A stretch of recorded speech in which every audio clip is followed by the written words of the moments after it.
Hey, amazing fans! Welcome to another relaxing moment with VIVA'S stories. Before we dive into the drama, don't forget to subscribe, smash that like button, and share your thoughts in the comments. Your support means the world to us. Now, grab a seat, sit back, relax, and let's journey into the story together. The sky had been mourning for days. Rain lashed the earth in cruel torrents, drowning the fields that once promised a fruitful harvest. In the village of Njobele, nestled between the hills and a forest locals dared not name after dusk, even the wind groaned like a spirit denied rest. Zara stood barefoot in the muddy yard, her cotton skirt soaked to her knees. She raised her face to the clouds, eyes closed, letting the cold water baptize her worry. Behind her, the flickering light from the kitchen hut cast long shadows through the mist. A voice called out, stern, familiar. "Zara, you'll catch your death in that rain. Come inside." Mama Ayoka's frame appeared in the doorway, her headscarf wrapped tight, face carved with the lines of a life lived in both wisdom and wariness. Zara sighed and trudged inside. The warmth of the small kitchen embraced her like a worn shawl. A pot of herbs simmered on the hearth, filling the room with a pungent mix of eucalyptus and bitter root. The kind of brew her grandmother made when the spirits needed coaxing or the body healing. "You're restless again," Mama Ayoka muttered as she handed her a dry cloth. "I can feel it in your footsteps." Zara dried her arms, silent. "You think the spirits are behind this storm?" Zara met her grandmother's eyes, hers wide with the silent plea of belief. "The crops are failing, Mama. 3 goats died this week. The river smells like rot. Even the children are waking up screaming." Mama Ayoka took a deep breath and stirred the pot. Every generation thinks they're the first to witness a curse. But this time it feels different. The old woman paused, ladle in hand. "You're not wrong." Zara turned. "So you feel it too?" Mama Ayoka nodded slowly. "There's something shifting. Old things stirring." Zara leaned in. "Then what do? We wait. We pray with discernment. And we do not go looking for power just because we're scared." That night, Zara lay in bed under a mosquito net, listening to the rain beat against the tin roof like drums of war.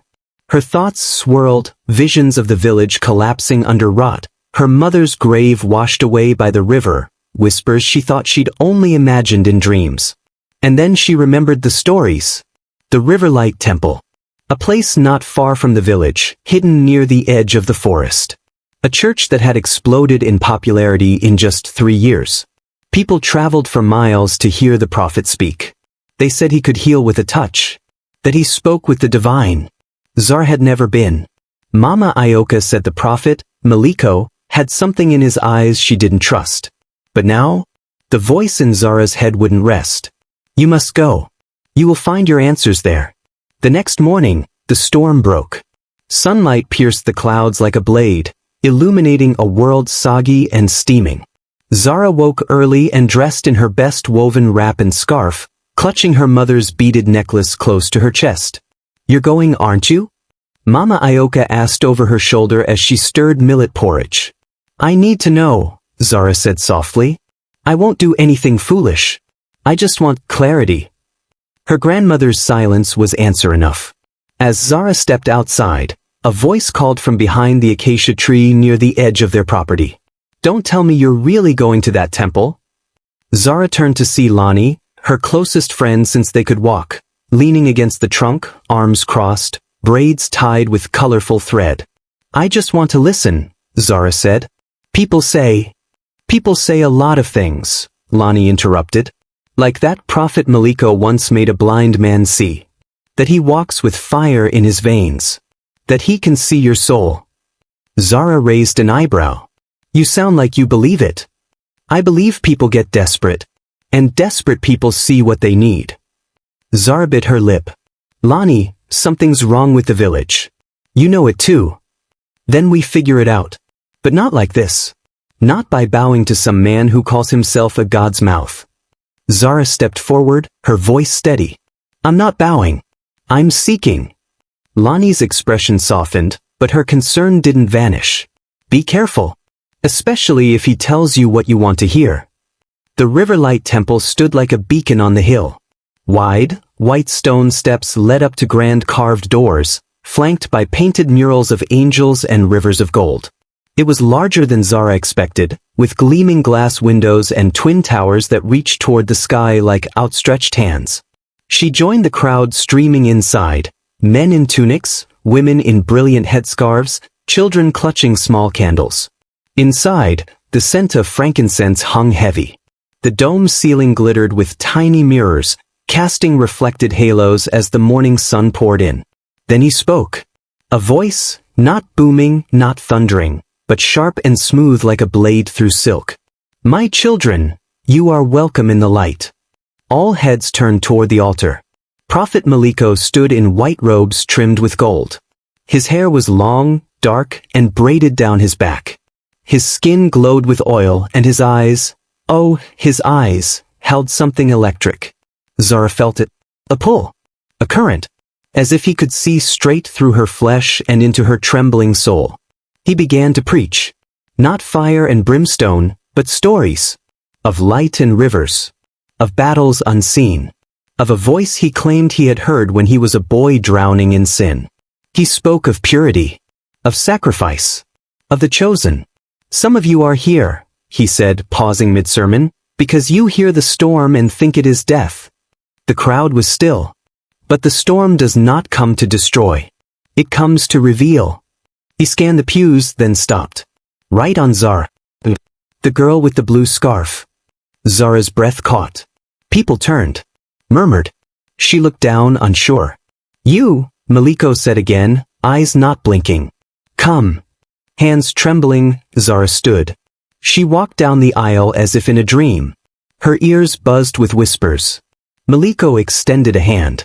You carry a burden, he said. But I saw you in vision last night.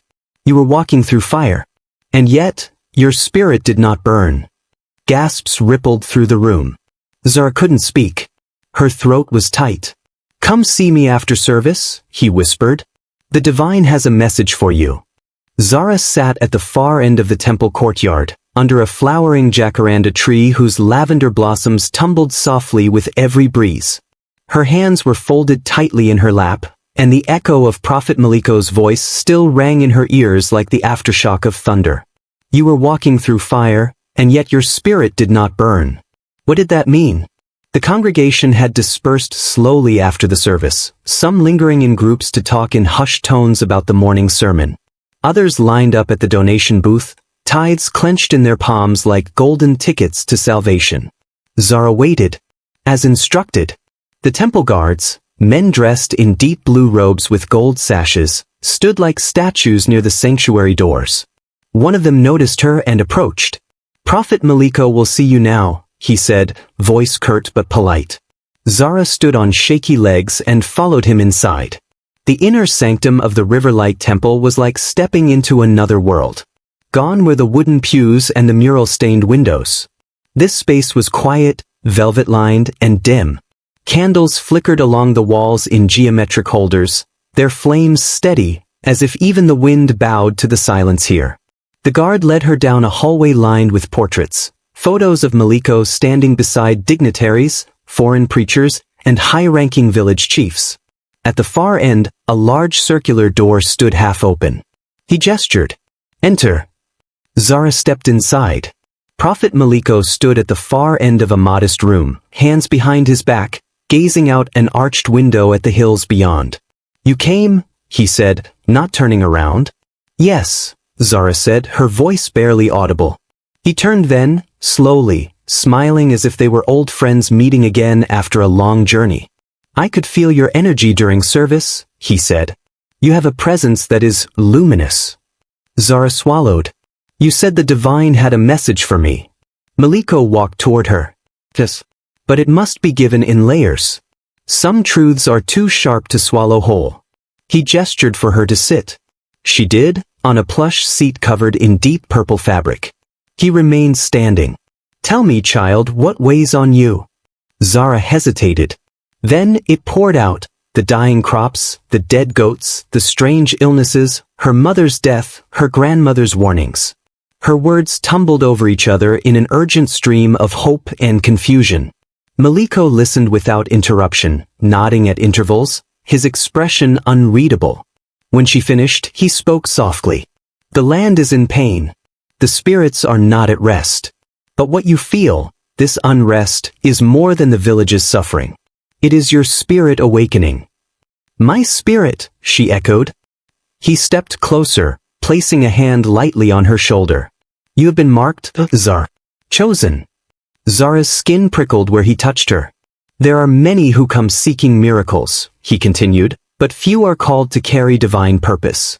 I have only met a handful in my lifetime. And now, Zara blinked. But why me? Because light must come through the broken ones. The shattered ones. That is where it shines best. He turned to a shelf and took down a small vial filled with golden oil. This is anointing oil, he said. I bless only a few with it. Tonight, before you sleep, pour a drop on your forehead and say the prayer I will give you. You will begin to see more clearly. Zara accepted the oil, hands trembling. Do not tell anyone, he said firmly. The path to purpose must first be walked in silence. She nodded slowly. Then, as if flipping a switch, Maliko's face brightened again with warmth. Go now. Return next week. There is more I must show you. Outside, the sun had dimmed behind low clouds. Zara walked down the steps, her heart racing, not with fear, but something strange and electric. As if something in her was cracking open, revealing light beneath. At the gate, she spotted Lonnie leaning against a tree, arms crossed. You were in there a long time, Lonnie said, not hiding her disapproval. Zara hesitated. It wasn't what I expected. What did he say? I can't talk about it. Lonnie scoffed. That's how it starts. Zara turned, suddenly defensive. Why do you always assume the worst? Because charm is not the same as truth, Zara. Don't confuse the two. Zara opened her mouth to respond, but the words died on her tongue.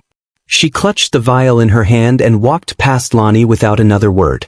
That night, after supper, Zara sat on her sleeping mat and stared at the vial of oil. The prayer Maliko had whispered into her ear echoed in her mind. She dipped a finger into the oil and dabbed it onto her forehead. Light enter. Shadow flee. Open my spirit to see. She lay down, eyes fluttering shut. Sleep took her like a tide. And then streams. She stood in a forest. The trees whispered her name in voices that sounded like her mother's, then her grandmother's, then her own. The sky split open, and from it descended not light, but fire. In the distance, a river turned black. A figure stood on its banks, Maliko, or something wearing his face. You carry the flame, it said. But beware who tends it. Zara woke with a gasp. The oil on her forehead felt ice cold. For the next few days, Zara remained quiet. She helped Mama Ayoka gather water and chop wood. She helped the neighbors sweep out rainwater from their flooded hut. But her mind was elsewhere. She replayed the dream again and again. Maliko had said it would begin. It had. One evening she found Mama Ayoka sitting by the fire pit, roasting maize and muttering prayers. Grandmother, Zara said gently, what do you know about Prophet Maliko? Ayoka glanced up, her expression hardening. I knew him once. Long ago. Before he wore white robes and called himself chosen. Zara's breath caught. You never told me. There was no need. Tell me now. Mama Ayoka sighed, staring into the flames. He came to this village as a young preacher. Barely older than you. He spoke well. Too well. People listened. Some followed. But wherever he went, trouble followed too. What kind of trouble? Ayoka hesitated. Girls disappearing. Mothers silenced. A woman who took her own life after saying she saw something in his home that broke her. Zara's chest tightened. Why didn't anyone stop him? Because fear is a powerful leash. And he wrapped it in scripture. The fire cracked. Be careful, Zara, Ayoka whispered. Not every man who says, God sent me, is walking in the light. By the following week, Zara returned to the temple. She told herself it was only curiosity. Only to listen. But something deeper pulled her. a thread in her spirit she could not sever. Maliko met her again after service. He smiled when he saw her. "Did you dream?" Zara nodded slowly. He seemed pleased. "Then you are ready for the next step." The rain had started just before dusk. It wasn't the kind of rain that arrived with fanfare, thunder booming across the skies. No, this was quieter, steady, like the sky had decided to weep in secret. Zara pulled the thin shawl tighter around her shoulders as she approached the temple gates.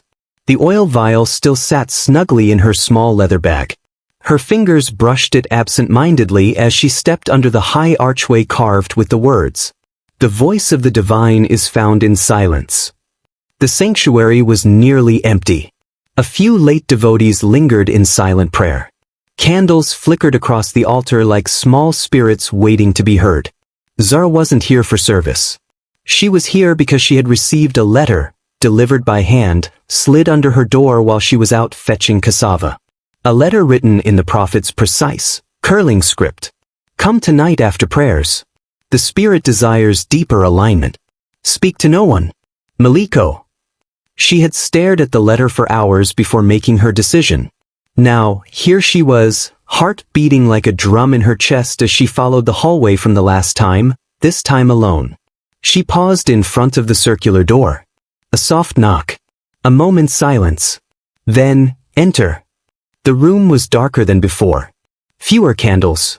The scent of incense thick in the air. Prophet Maliko stood by the central rug, barefoot, wearing a long ivory tunic embroidered with gold along the collar. "You came," he said, smiling like an old friend. Zara nodded, her throat dry. "So, we have much to align." She sat on the rug, cross-legged. He remained standing for a moment, watching her as if examining an ancient text. Then he sat across from her. "The dream," he said. "Tell me everything." So she did. About the forest. The whispering voices. The river turned black. And the figure that looked like him but somehow wasn't. When she was done, he leaned back, eyes gleaming. "That was no dream," he said. "That was vision." Zara swallowed hard. "What does it mean?" "That the spirit world has opened to you. That you're crossing a threshold few ever reach." She felt lightheaded. "I don't know if I'm ready." He reached across the rug and placed a hand over hers. "You already are." His hand was warm, steady, comforting. But still, something inside her recoiled. She reminded herself, this is spiritual. This is holy. Maliko released her hand and stood, walking to a low cabinet behind him. He pulled out a carved wooden bowl filled with herbs, dried roots, and a jar of oil. "This is the first cleansing," he said. "It purges doubt and prepares the soul." He lit the herbs in a small brass burner and the room filled with a pungent, bitter smoke. "Close your eyes," he instructed. She obeyed. "You will hear things. See things. They are tests." His voice felt distant now. The smoke surrounded her. The warmth of the room shifted. It was as if she were floating, half in her body, half far away. And then, "Zara." The voice was familiar. Her mother's. Her eyes shot open. The smoke twisted in front of her, forming shapes. Her mother's face. A goat, bleeding from the neck. The forest again. The Black River. And standing at its edge, not Maliko, but herself. She gasped. The vision vanished. She found herself lying on the rug, her forehead damp with sweat. Maliko knelt beside her, wiping her face with a cloth. "It is done." Zara sat up slowly. Her heart was thudding. What just happened? "You saw what lies beneath the veil. The spirit realm recognizes you now." He touched her forehead again, pressing slightly longer this time. "You are sacred, Zara." The way he said it made her chest tighten. "You must not speak of this. Others will not understand. Even your grandmother would twist this into something profane." Zara looked down. "She doesn't trust you." He chuckled softly. "Of course she doesn't. The old ways always resist the new calling." He stood again and reached for a small golden pendant from a drawer. "Take this. Wear it close to your skin. It's blessed." Zara accepted the pendant, but her fingers shook. There is more to show you, he said. But first, you must complete your separation. She looked up. Separation? From the world. From distractions. From unbelief. You must be still enough to hear the divine. I don't understand. You must stop sharing your energy with the wrong people. The village. Lonnie. Even your grandmother. If you continue tethering yourself to them, their doubts will infect your path. Zara stared at him. Begin your fast tomorrow, he said. 3 days. No meat. No talking to anyone. Just prayer. The spirit will speak again. Zara stood slowly, unsettled. Thank you, Prophet. He smiled and held her hand again, letting it linger too long. I see greatness in you. More than even you know. She left the chamber in a daze. Outside, the rain had stopped. But puddles shimmered in the moonlight like mirrors showing something deeper. Zara walked home quickly, the Prophet's words chasing her down the muddy path. You are sacred. But only if you silence the world first. The next morning, Zara remained quiet. She didn't speak during breakfast. Didn't answer Lonnie's knocks at the door. When Mama Ayoka asked what was wrong, she only shook her head and mouthed, fasting. Mama Ayoka narrowed her eyes but said nothing. By the second day, Zara could feel the stillness creeping in. The silence was loud. Her stomach growled constantly. Her body ached. Her dreams became stranger. On the third day, the oil vial fell from her pocket while she was helping sweep. Mama Ayoka picked it up. Turned it over. Where did you get this? Zara hesitated. The Prophet. Her grandmother's face darkened. Did he give you anything else? Zara hesitated again. Just a pendant. And prayers. Ayoka sat down beside her. I want to show you something, she said. From under her bed, she pulled out an old box. Inside were faded photos, worn handkerchiefs, and a folded envelope. She handed the envelope to Zara. Inside was a photo of a much younger Maliko, no robes, just jeans and a white shirt. Standing beside a young woman with tired eyes and a swollen belly. That was your Auntie Nima, Mama Ayoka said. She was the first girl to disappear. Zara's heart dropped. Maliko promised her healing. Said the spirits had cursed her womb. He gave her oils. Made her fast. Told her she was sacred too. What happened? She vanished 3 weeks later. No note. No trace. Just gone. Zara stared at the photo, her breath catching. You must leave that temple, Zara, Ayoka said. Whatever he is doing, it is not from God. Zara wanted to believe her.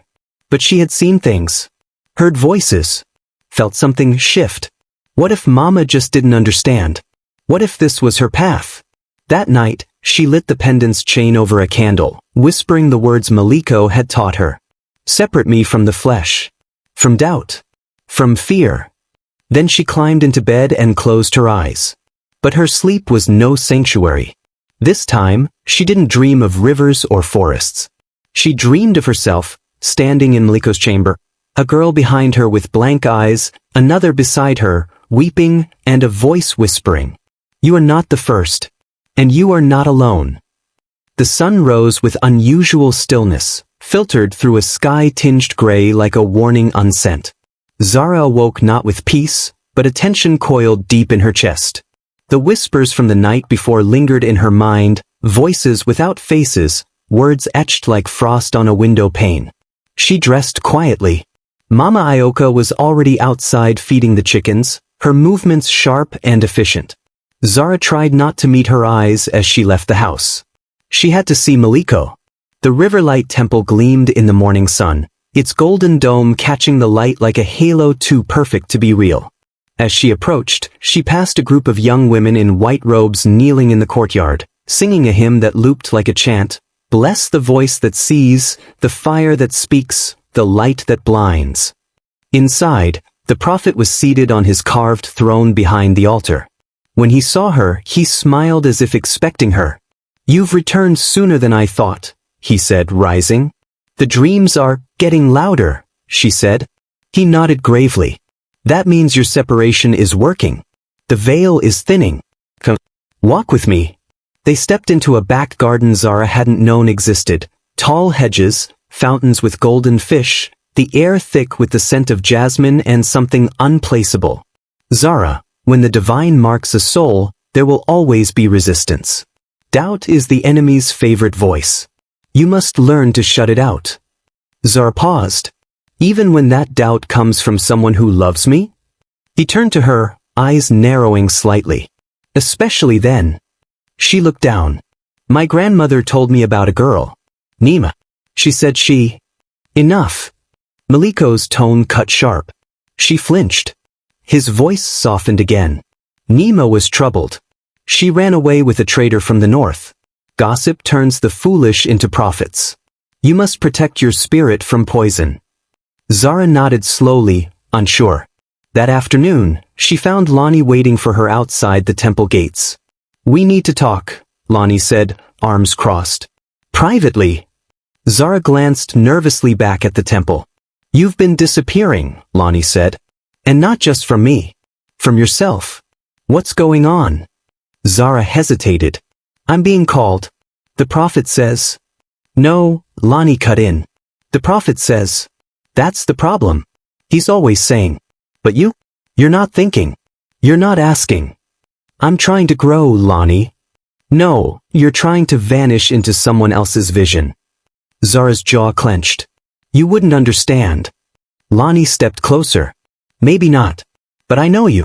And you're not the kind of girl who gives up her mind for a man in robes. Zara turned and walked away, head spinning. That night, she couldn't sleep. Her pendant burned against her chest like it was angry. She kept hearing the name, Nima, in her dreams, whispered like a question and a warning all at once. Unable to stay still, she crept out of the house and walked back to the temple. She knew where Maliko's study was now. And she knew when the guards changed posts. The hallway was dark. Her fingers brushed the cool stone wall as she walked. At the heavy wooden door, she hesitated. And then she heard it. A voice. Inside the study. Not Maliko's. A woman's. Please. I did what you asked. Why are you? A muffled cry. Zara's blood ran cold. She turned and fled, breath ragged, heart thundering. Behind her, the temple remained silent, still wearing its halo. But now cracks had formed. And the light leaking through looked a lot like shadows. Zara didn't sleep that night. Her mind reeled from the muffled cries she had heard through Prophet Maliko's study door. The sound played in a loop, haunting, raw, undeniable. The Riverlight Temple, once a sanctuary, now pulsed with a strange energy she could no longer interpret as holy. At dawn, she sat on the edge of her bed, fingering the pendant he had given her. It was warm again, unnaturally so, as if alive. Her heart hammered in her chest as a voice inside her, no longer just Maliko's, asked, Who do you believe? Him? Or yourself? Zara wasn't sure anymore. Later that morning, she returned to the temple. Maliko was already waiting, seated on a cushioned mat in the inner chamber, dressed in crimson robes. Incense smoke curled around him like serpents. You are burdened, he said without looking at her. Zara's throat tightened. I need clarity. He gestured to the mat beside him. Then let us pray. She sat, stiff and unsure. His hands hovered over her head. You are resisting the anointing. Why? Zara forced her voice to remain steady. I heard something last night. In your study. A woman. She sounded. She was being delivered, he interrupted. His tone was final, clipped. Zara looked at him, unsettled. Delivered from what? Spirits of seduction, he said flatly. You do well not to spy on divine work. Her breath caught. He reached into a carved box beside him and drew out a vial of oil. Let me finish your consecration. Zara froze. Maybe I should come back another time. Maliko's eyes locked on hers, sharp now, no warmth. Doubt is a door, Zara, and when it opens, it invites destruction. Do you want to be used by the divine or discarded by the darkness? The word struck her like lashes. She nodded weakly. He dipped his fingers in the oil and touched her forehead. Close your eyes. She obeyed. But this time, instead of peace, a wave of dread washed over her. His hands moved from her forehead to her shoulders. They lingered. She flinched. He whispered, "Your body is the vessel. It must be open to receive." Zara pulled away. I need to go." Maliko's face didn't change. "Running will only make the spirits chase you harder." She stood. "I'll take my chances." As she left, the pendant around her neck felt heavier than ever. She ran straight to Mama Ayoka's house, tears already spilling. Her grandmother opened the door with a frown that quickly turned to alarm. "Child? What happened?" Zara collapsed into her arms. "I think he's hurting people, Nana. Not helping." Mama Ayoka led her inside and gave her warm tea, spiked with something earthy and calming. "He tried to anoint me again. But it wasn't right. Something was wrong. He touched me like he had a right." Mama Ayoka's jaw clenched. "I was afraid of this. You're not the first." Zara's head snapped up. "You knew." "I suspected. I heard stories. But until now, no one was brave enough to say what happened." Zara's voice trembled. "What do we do?" Mama Ayoka touched her cheek. "We gather light, little flame. And we wait for the right moment to burn." Zara didn't return to the temple for 3 days. When she did, she noticed subtle changes. The girls in the courtyard no longer looked serene. They looked hollow. Maliko greeted her as if nothing had happened. "You've come home." Zara forced a smile. "I want to learn. Everything. I'm ready." He smiled, "Please. Then let us begin your deeper training."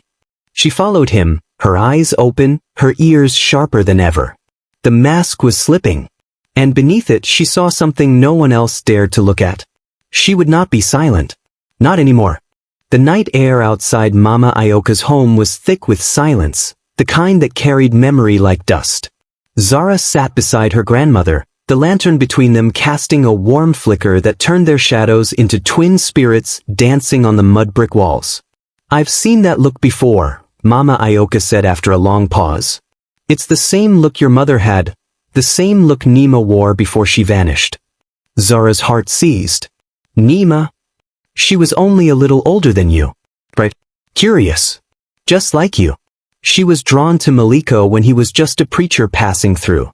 His words," she spat into the fire, "sweet like honey, poison all the same." Zara leaned in. "What happened to her?" Mama Ayoka looked into the flame as though trying to draw the past from it. She believed she was chosen. He told her she had visions, that she was a vessel of rare anointing. She disappeared not long after a special retreat with him. No one searched for her? Her mother did. Loudly. Publicly. The temple said she ran away. That she was troubled, touched by spirits. She was never seen again. Zara felt a cold knot form in her stomach. And my mother? She escaped. But she never spoke of it. Her silence was her armor. They sat with it, the weight of women silenced, hidden beneath scripture and incense. "I need to know more," Zara whispered. "There must be others." "There are," Mama Ayoka said, her voice trembling slightly. "But they've buried their truth so deep, they've forgotten the shape of it." The next morning, Zara set out with a plan. She needed to speak to the elders, the women who had lived through the rise of Riverlight Temple. Lonnie joined her, reluctant but loyal. "This is dangerous," Lonnie said, adjusting her scarf. "You're not just poking a lion, Zara. You're stepping into his den." "I have to know," Zara said, eyes hard. "If I stay silent, I'm part of it." They visited 3 homes before someone finally agreed to talk. Her name was Matsi. She was old and mostly blind, but her voice was sharp as ever. "Maliko," she said, laughing bitterly. "That man has always been a storm wrapped in sunlight." Zara sat on the floor beside her, hands clasped. "What do you mean?" "He started in small churches, little gatherings in schoolrooms and market corners. Always surrounded by women. Said the spirit spoke clearest through them. Did you know anyone who disappeared?" Matsi's mouth twitched. "My niece. Temit." He told her she had prophetic wombs. That bearing his seed would bring forth the next generation of divine vessels. Lonnie gasped. "What?" Not many believed her. She tried to speak out. Next thing we knew, she was gone.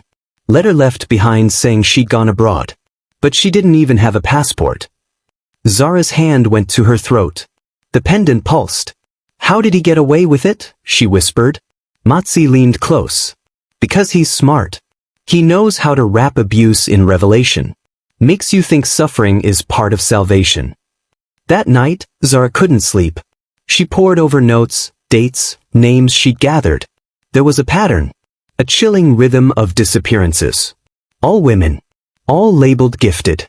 All last seen after a private session with Maliko. She turned to Lani. We need proof. Not just stories. Something no one can deny. Lani bit her lip. How? We go back to the temple. Zara, no. Not for a blessing. For the truth. Lani swallowed. You're serious. Dead serious. They returned to Riverlight Temple the following day. Zara wore the pendant. Let it gleam. Maliko greeted her warmly. You've returned with brighter eyes. I'm ready, she said, voice steady, to go deeper. He led her into his inner chamber. Candles burned low. The walls seemed to breathe. As he turned to retrieve something, Zara subtly slid a small recording charm, one gifted to her by Elder Numo, onto the floor, hidden beneath a cushion. Turned. Your spirit seems stirred. Are you dreaming? Yes, she said, leaning in. Of women with fire in their eyes. Of voices once silenced rising like thunder. Maliko's smile faltered. He reached out to touch her cheek. You are becoming dangerous. To yourself. She stepped back. No. To you. His eyes darkened. What are you playing at? Zara's heart pounded, but she forced calm. I'm gathering light. And I'm not alone. She left abruptly, praying the recording had worked. Outside, Lani was waiting. Well, we have a whisper, Zara said, clutching her bag. Now we just need the world to hear it. Back at Mama Ayoka's, they replayed the audio. His words were vague, but his tone, his manipulation, it was there. They needed more. Zara looked up. There's one place he won't expect us to go. Where? His study. Lani's eyes widened. You mean break-in? No, Zara said, eyes gleaming. I mean infiltrate. During the celebration next week. When the whole town is watching him, we'll be watching his secrets. The fire had started. And it wasn't going out. The week of the Riverlight Temple's grand celebration arrived like a storm over Zara's village, thick with anticipation, chatter, and the scent of burning sage. The whole town was gathered, drawn by Maliko's promises of miracles and blessings. But Zara saw beneath the surface now. She saw the shadows twisting behind the gleaming altar. She stood at the edge of the crowd, Lani beside her, heart pounding like a drum in her ears. The temple was packed, the air heavy with incense and whispered prayers. Maliko's voice boomed, calling the faithful to witness the divine awakening. His followers were entranced, their eyes glazed with faith and fear. Zara's eyes flicked to the side entrance, Maliko's study, where a heavy wooden door loomed, locked tight and guarded by a stone-faced attendant. This is it, Zara whispered. If I get inside, maybe I can find something to prove what he's hiding. Lani swallowed hard. Be careful, Zara. If you're caught. I won't be, Zara said, steeling herself. We need this. She slipped away from the crowd, blending into the shadows as the chanting grew louder. The guard's attention was fixed on the altar, his expression bored. Zara crept closer, heart racing, and saw a small window ajar above the door. She pulled herself up, slipping through the narrow opening and landing silently inside the study. The room was a dim shrine of sacred texts, worn wooden shelves, and flickering candles. The air was thick with a mix of sandalwood and something sharper, fear. Zara's gaze locked onto a large ledger resting on the desk, bound in cracked leather. Her fingers trembled as she opened it. Inside were pages filled with names, dates, and cryptic notes. Delivered. Conceived vessel, gift received, followed by numbers and symbols Zara didn't understand. Her breath caught. This was the proof. Suddenly, footsteps echoed. Zara's heart slammed.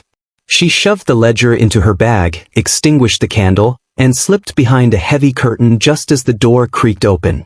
Maliko entered, his voice low and commanding as he spoke to the guard. Ensure no one enters. This knowledge must remain sacred. The guard nodded, locking the door again. Zara stayed hidden until the voices faded. Once alone, she crept to the window and climbed out, landing in the cool night. Outside, Lonnie waited anxiously. Did you find it? Zara pulled out the ledger, her eyes shining with a mix of fear and triumph. Yes. And we have to expose him. As they disappeared into the night, the temple's lights blazed behind them, a facade of holiness masking a growing darkness. Back at Mama Ayoka's house, the three women pored over the ledger by candlelight. Each name was a story, women who had come seeking salvation, only to be swallowed by Maliko's insidious web. We need to share this, Mama Ayoka said, her voice steady despite the tremble in her hands. But carefully. This man's power runs deep. Zara nodded. It's time the town knew the truth. The fire had been lit. The morning sun poured golden light over the village, but the Riverlight Temple felt darker than ever. Word had spread quietly, carried by Zara's whispered warnings and the silent looks exchanged in the marketplace. Today, the temple would no longer be a place of unquestioned reverence. Inside the crowded hall, the air thrummed with anticipation. The faithful gathered, eyes bright yet heavy with doubt, clutching worn prayer beads and clutching hands. At the center stood Prophet Maliko, his crimson robes billowing like a shadow against the pale walls. Zara stepped forward, trembling but resolute. Her hands clenched the tattered ledger, the proof of years of betrayal hidden behind holy words. People of Riverlight, she called, voice clear and ringing, I come with truth. Truth you deserve to hear. Gasps rippled through the crowd. Maliko's eyes narrowed like a hawk's, and the silence stretched taut. You accuse me of lies, Maliko said, voice low, almost mocking. What proof have you but a book full of scribbles? Zara held up the ledger. These are the names of women you anointed. Women who vanished, who suffered under your hands. The murmurs grew louder, some faces pale, others furious. From the back, a steady voice rose, enough. Elder Numo stepped into the light, his expression grave but unwavering. I have stood with Maliko for many years, but I too have heard the whispers. I have seen the cracks beneath his halo. The room erupted. Some shouted for justice, others cried out in disbelief. Maliko's facade cracked. You conspire against me, he roared. I am the chosen vessel. You will not defile the temple. But the seeds of doubt had blossomed into a storm. Zara's heart pounded as the congregation split between loyalists and skeptics. She saw Lonnie's determined face in the crowd, Mama Ayoka's quiet strength at the side. The trial of faith had begun, not just for Maliko, but for every soul in Riverlight.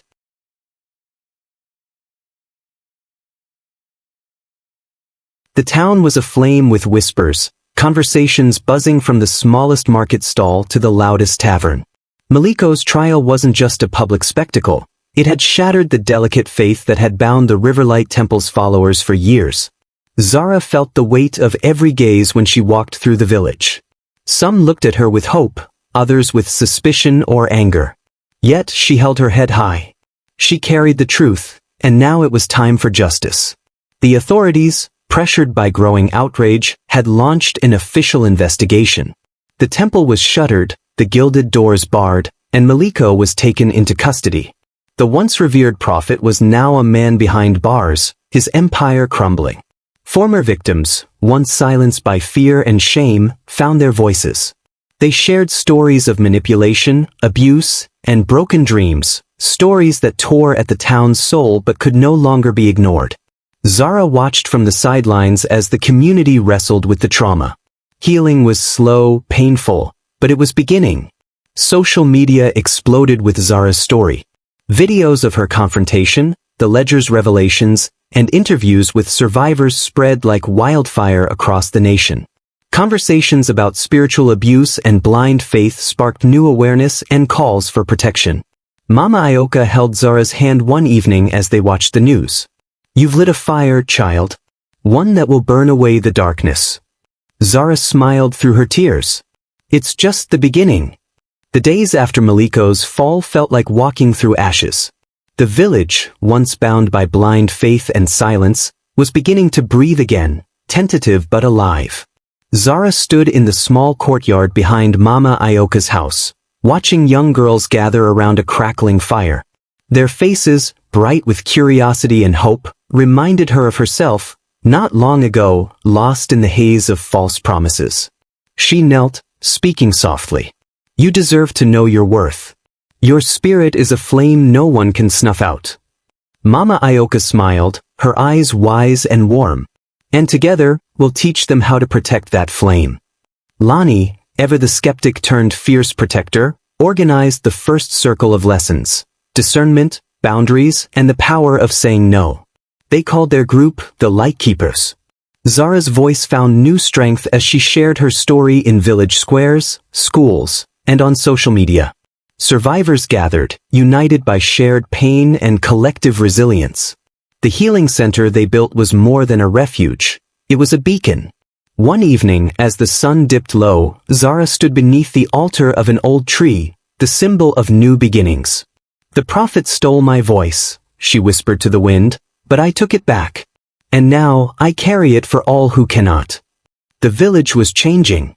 The shadows beneath the altar were fading, replaced by the steady glow of truth and courage.